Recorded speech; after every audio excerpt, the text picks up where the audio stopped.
5 وقت کی نماز یہ میرے نبی کی آنکھوں کی ٹھنڈک ہے، 5 وقت کی نماز اس امت کی شان پہچان ہے۔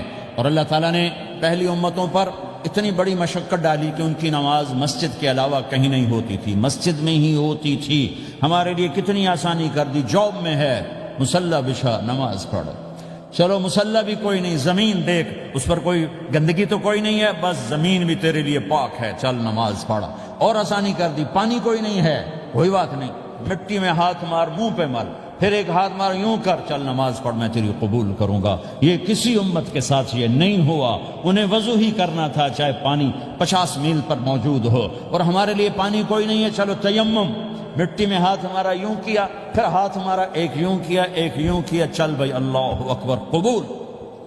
عمار بن یاسر رضی اللہ تعالیٰ عنہ سفر میں تھے، ان کو نہانے کی ضرورت ہو گئی، نائٹ فال ہو گیا، تو انہوں نے سوچا کہ ویسے تو آدمی کو وضو کی ضرورت ہوتی ہے تو خالی منہ پہ ہاتھ مارا اور یوں کونیوں تک، لیکن مجھے تو غسل کی ضرورت ہے، تو خالی اس سے تو کافی نہیں ہوگا۔ تو انہوں نے کپڑے اتارے، اکیلے تھے، ریت کے اوپر کبھی یوں لیٹے کبھی یوں لیٹے کبھی یوں لیٹے، 3-4 دفعہ یوں یوں اور یوں رول ہوتے ہوتے پھر انہوں نے نماز پڑھی۔ آئے اللہ کے نبی کی بارگاہ میں، یا رسول اللہ مجھے رات کو نہانے کی ضرورت پڑ گئی، تو میں نے کہا وضو کے لیے تو خالی یہ 2 دفعہ کرنا کافی ہے، تو یہ تو نہانا تھا، تو میں تو ریت میں خوب رول ہوتا رہا۔ میرے نبی نے انما یکفیک ضربتان، ارے سیدھے بندے عمار، اس کے لیے بھی اتنا ہی کافی تھا کہ تو یوں کرتا اور یوں کرتا اور تو پاک ہو جاتا۔ اللہ نے اس نبی کے طفیل، اس محبوب مصطفیٰ صلی اللہ علیہ وسلم کے طفیل، اللہ نے کیا کیا سہولتیں اور آسانیاں ہمیں عطا فرمائیں۔ پھر نماز 4 کی 2 رکعت کر دی کہ بھئی تم مسافر ہو 2 پڑھو، روزے میں سفر میں روزہ معاف کر دیا، بعد میں رکھ لینا، بعد میں رکھ لینا، قضا کرنے کا حکم، بالکل چھوڑنے کا نہیں۔ اور کہا گیا بھائی مریض ہو چھوڑ دو، مسافر ہو چھوڑ دو، اور نماز 2 رکعت کر دو، سنتیں چھوڑ دو۔ ابن عمر رضی اللہ تعالیٰ عنہ بیٹھے تھے تو انہوں نے 2 رکعت پڑھ کے بیٹھ گئے، تو ان کے خادم نے کہا سنت نفل نہیں پڑھو گے؟ کہا اگر پڑھنا تو 4 فرض پڑھتا میں، میرے اللہ نے معافی دے دی تو میں کیوں پڑھوں؟ میرے نبی نے سفر میں سنتیں نہیں پڑھی کبھی، اپنی امت کو سہولت دینے، فجر کی سنتیں 2 پڑھتے تھے، اس کے علاوہ سنتیں نہیں پڑھی تاکہ میری امت کو سہولت ہو، آسانی ہو۔ ایک دفعہ بارش ہو رہی تھی اور کوئی جگہ نہیں تھی نماز پڑھنے کے لیے، تو آپ نے اپنی اونٹنی کو آگے کیا اور اس پر بیٹھ گئے، بیٹھے ہی تھے، پیچھے صحابہ نے اونٹنیوں پر ہی صفیں بنائیں، اور یہ نماز اونٹنی پہ بیٹھ کر ادا کی گئی بارش کے اندر۔ نماز اونٹنی کے اوپر نماز بھی ہو گئی، رکوع بھی ہو گیا، سجدہ بھی ہو گیا، سلام بھی ہو گیا۔ پہلی امتوں کے لیے نہیں تھا، سجدہ ہی کرنا پڑے گا۔ یہ اللہ کے محبوب مصطفیٰ صلی اللہ تعالی علیہ وسلم کی طفیل، میرے اللہ نے ہم پہ فضل و احسان کیا، تو میرے نبی کی زندگی میں عبادات میں نماز سب سے اعلیٰ نظر آتی ہے، سب سے نمایاں نظر آتی ہے۔ اور پھر بازار میں، گھر میں، دفتر میں، ماحول میں میرے نبی کے اخلاق، یہ زندگی کا دوسرا روشن پہلو ہے۔ میرے نبی کی ساری زندگی 2 لفظوں میں آتی ہے، عبادت اخلاق، عبادت اخلاق، یا 2 اور لفظ، حقوق اللہ حقوق العباد، حقوق اللہ حقوق العباد۔ حقوق اللہ میں نماز سب سے اعلیٰ، اور حقوق العباد میں لوگوں کی برداشت کرنا، لوگوں سے درگزر کرنا، معاف کرنا، جھوٹ سے بچنا، دھوکے سے بچنا۔ میرے نبی سے پوچھا گیا یا رسول اللہ مسلمان کنجوس ہو سکتا ہے؟ ہم نے کہا ہو سکتا ہے۔ یا رسول اللہ مسلمان کمزور ہو سکتا ہے، بزدل ہو سکتا ہے، ڈرپوک ہو سکتا ہے؟ آپ نے کہا ہو سکتا ہے۔ یا رسول اللہ مسلمان جھوٹ بول سکتا ہے؟ آپ نے کہا نہیں، جھوٹ نہیں بول سکتا، جھوٹ نہیں بول سکتا۔ ہاں، الا لعنت اللہ علی الکاذبین، جھوٹوں پہ اللہ کی لعنت۔ اس لعنت کے ساتھ 400 پاؤنڈ بچا لیے، 4000 بچا لیے، 4 ملین بچا لیے، 4 بلین بچا لیے، 4 ٹریلین بچا لیے، ساری دنیا کو بچا لیا، اور اوپر اللہ کی لعنت پڑی تو اللہ کی قسم گھاٹے کا سودا ہے۔ اور سچے ہو گئے، سچ بولا، یہ میں 100 پاؤنڈ کماتا ہوں، لے لو جو لینا ہے اس میں سے، یہ میں 1000 پاؤنڈ کماتا ہوں، لے لو جو لینا ہے، یہ میں 50,000 پاؤنڈ کماتا ہوں، لے لو جو لینا ہے، کہ مسلمان کی زبان سے جھوٹ نہیں نکلتا، سچ ہی بولتا ہے۔ آپ تشریف لے جا رہے ہیں، ایک آواز ہے یا رسول اللہ، آپ نے یوں دیکھا کوئی نظر نہیں آیا، پھر آواز ہے یا رسول اللہ، تو آپ نے دیکھا کہ ہرنی ڈیئر چھوٹی وہ کھڑی ہوئی رسی میں بندھی، تو آپ نے کہا کیا ہوا؟ کہا جی آپ کا صحابی مجھے پکڑ کے لایا ہے، میرے چھوٹے چھوٹے بچے بھوک سے رو رہے ہوں گے، آپ مجھے چھوڑ دیں، میں بچوں کو دودھ پلا کے واپس آ جاتا، مجھے پتا ہے میرے اللہ کی تقدیر میرے بارے میں کیا ہے۔ تو آپ نے کہا اگر تو واپس نہ آئی تو پھر تو اس نے کہا مجھے اللہ جہنم میں ڈال دے۔ آپ نے اس کی رسی کھول دی، خود وہیں بیٹھ گئے۔ اس نے دوڑ لگائی اور پہاڑوں میں گم ہو گئی۔ تھوڑی دیر کے بعد وہ دوڑتی ہوئی آئی اور آ کے سر یا رسول اللہ میں حاضر ہو جاؤں۔ تو آپ نے اس کو باندھ کے وہیں آپ بیٹھ گئے نہیں۔ دیر کے بعد وہ صحابی آئے جنہوں نے اس کو شکار کیا تھا، پکڑا تھا، تو کہنے لگے ان کا یا رسول اللہ آپ یہاں کیسے؟ کہ میں ایک درخواست لے کر آیا ہوں۔ کہ کیا؟ کہ یہ ہرنی مجھے ہدیہ کر دو۔ کہ یا رسول اللہ سب کچھ آپ کا ہے، کہ بس یہ ہدیہ کر دو۔ کہ یا رسول اللہ حاضر۔ تو آپ نے اس کو لے کر رسی اس کی گردن سے نکالی کہ جا بچی اپنے بچوں کے پاس جا کے خوشی منا، سچ نجات دیتا ہے اور جھوٹ ہلاک کرتا ہے۔ ایک ہرنی جان کی بازی کھیل گئی سچ بولنے کے لیے، تم چند پونڈوں پہ جھوٹ بولتے ہو، ایمان کو برباد کر کے رکھ دیتے ہو۔ مسلمان جھوٹ نہیں بولتا، مسلمان دھوکہ نہیں دیتا،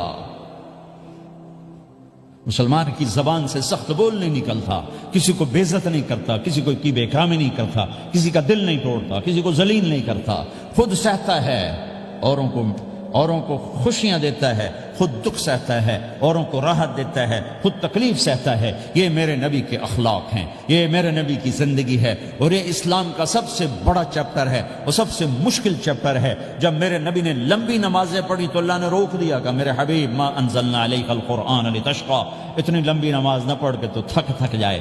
میرے نبی نے تبلیغ میں زور دکھایا تو اللہ نے روک دیا، فلتذهب نفسك علیہم حسرات، میرے نبی اتنا غم نہ کر کے آپ خود ہی آہیں بھرتے بھرتے آپ مر جائیں۔ میرے نبی نے مال سارا خرچ کیا، اللہ نے اس سے بھی روک دیا، ولا تبسطها كل البسط فتقعد ملوما محسورا، اتنا خرچ نہ کریں کہ آپ خود پھر دکھی ہو کے بیٹھ جائیں۔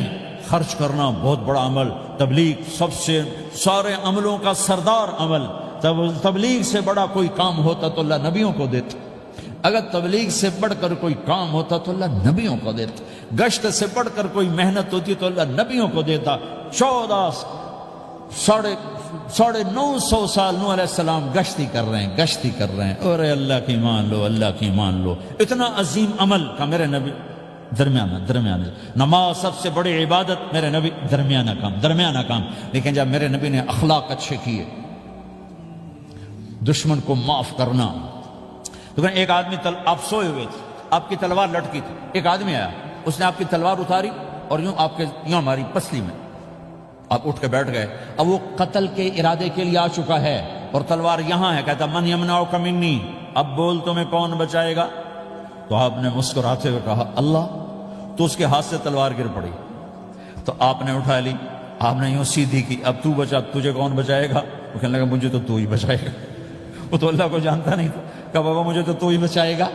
تو آپ کہتے ہیں اس کا سر اڑا دو، یہ نبی کو قتل کرنے آیا ہے۔ میرے نبی نے فرمایا کلمہ پڑھتے ہو؟ کہا نہیں پڑھتا۔ کہا جاؤ معاف کیا۔ یہ میرے نبی کے اخلاق ہیں۔ 20 سال جنہوں نے قتل کے منصوبے بنائے، قتل کے منصوبے، مکہ والے، جب آپ مکہ میں فاتحانہ داخل ہوئے، ابو سفیان سب سے زیادہ آپ کو دکھ پہنچانے والوں میں پیش، تو آپ نے ابو سفیان کو عزت دی۔ جو ابو سفیان کے گھر میں داخل ہوگا اس کو کچھ نہیں کہا جائے گا۔ آپ تو ابو سفیان کو بلا کے سولی پہ لٹکاتے، اور آپ کہہ رہے ہیں جو ابو سفیان کے گھر میں جائے گا اسے کچھ نہیں کہا جائے گا، جو بیت اللہ میں ہوگا اسے کچھ نہیں کہا جائے گا۔ سارا مکہ سامنے، آپ یوں بیت اللہ کا دروازے پر یوں دونوں ہاتھ ایسے ٹکا کے کھڑے تھے، پھر آپ نے کہا میں کیا کروں گا اب تمہارے ساتھ؟ تو سہیل بن عمر نے کہا آپ کریم ہیں، کریم کے بیٹے ہیں، تو آپ نے کہا جاؤ میں نے معاف کیا۔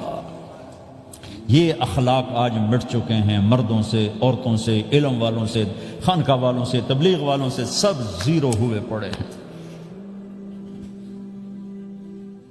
جب تک یہ اخلاق زندہ نہیں ہوتے اسلامی زندگی قائم نہیں ہو سکتی، اسلامی معاشرت قائم نہیں ہو سکتی، اور دین دو چیزوں سے آگے پھیلتا ہے، ایک دعوت اور ایک اخلاق۔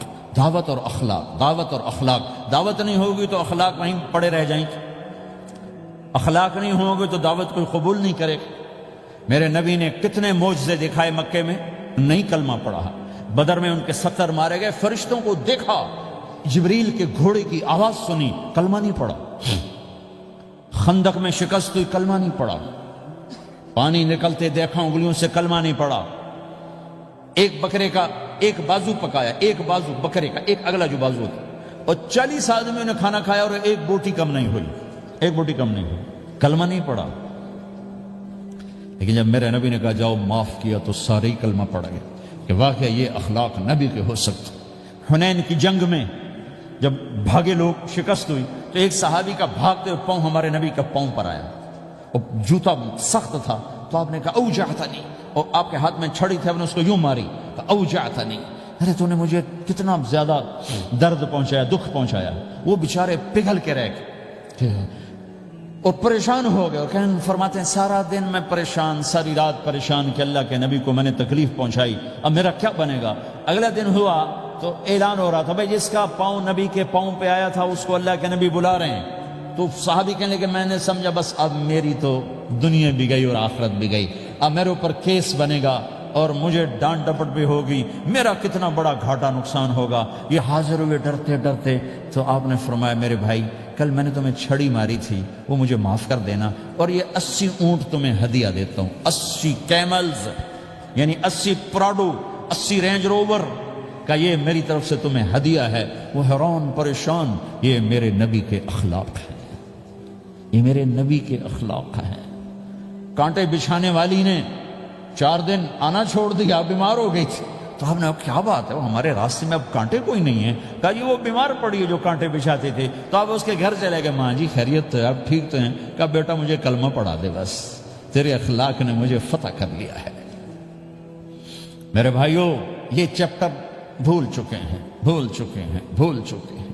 جب تک یہ چیپٹر زندہ نہیں ہوگا زندگی اسلامی نہیں بنے گی، معاشرہ اسلامی نہیں بنے گا، اور آگے قوموں کے لیے اسلام کا دروازہ نہیں کھلے گا. ہمیں معاف کرنا آتا ہو، ہمیں گالی دینے والے کو دعا دینا آتا ہو، غیبت کرنے والے کی تعریف آتی ہو، اور غیبت کرنے سے، غیبت سننے سے اپنے آپ کو ایسے بچاؤ جیسے زہر سے بچاتے ہو، اسے آگ سے بچاتے ہو. ایک دوسرے کو نفرت کا بول نہ بولو ورنہ ساری زندگی تباہ و برباد ہو جائے گی. میرے رب کی قسم، میرے نبی نے کہا ایک زبان کا بول انسان بولتا ہے اور جہنم کی گہرائیوں میں گر جاتا ہے، اور ایک زبان کا بول انسان بولتا ہے اور جنت کے درجات پر چڑھ جاتا ہے. یہ زبان بہت طاقتور چیز ہے. میں ہر بیان میں اس کو دہرا رہا ہوں کہ جتنا یہ عمل ختم ہو چکا ہے اتنا کوئی عمل بھی نہیں ختم ہوا ہے. اور ایک صحابی ہیں ابو دجانہ. کون ابو دجانہ؟ السابقون الاولون من المہاجرین والانصار، اس میں پہلی صف کے صحابہ. کون ابو دجانہ؟ جب آپ حج پر گئے تو اپنی جگہ مدینے کا امیر ابو دجانہ کو بنایا. ابو دجانہ حج میں شریک نہیں ہوئے کہ آپ نے اپنی جگہ ان کو اپنا نائب بنا کے وہاں کھڑا فرمایا ابو دجانہ میری جگہ پر مدینے کا امیر ہے. یہ وہ ابو دجانہ ہیں. کون ابو دجانہ؟ جو جنگ بدر سے لے کر آخری حج تک ہر سفر میں شریک ہیں، ہر سفر میں شریک ہیں.